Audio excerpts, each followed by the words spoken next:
আমাদের সহকর্মীদের মাধ্যমে এটা আবার সেই ঐতিহ্যটা এখানে ফুটে উঠেছে। আশা করি এই জিনিসটা ধারাবাহিকতা থাকবে। পিঠা উৎসবটা আসলে বাঙালি ফ্যামিলির জন্য একটা মানে সুপরিচিত।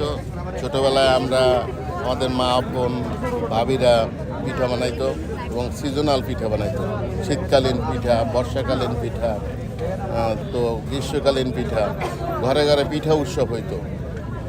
তাদের পারিবারিক একটা মানে তাতে বন্ধনও সৃষ্টি হইতো। সবাই মিলে এক জায়গায় বসে বিয়ের জন্য পিঠা বানাইতো, বিভিন্ন পর্ব পার্বণের জন্য পিঠা বানাইতো।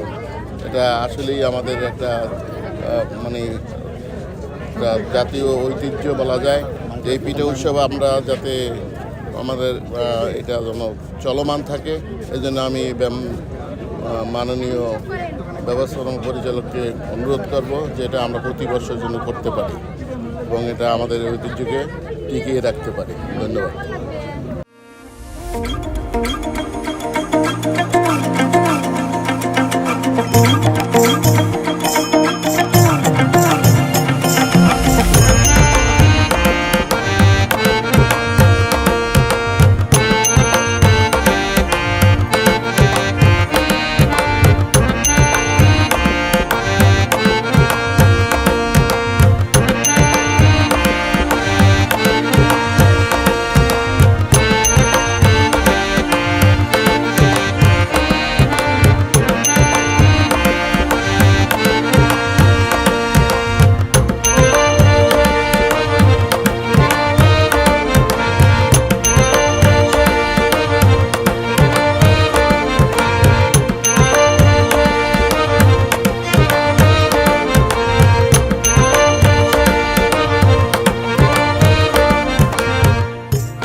তো আমি সিরাজগঞ্জে পিঠার আয়োজন করছি, তো সবাইকে অনেক খুশি, সবার কাছে অনেক ভালো লাগছে সিরাজগঞ্জের পিঠাকে।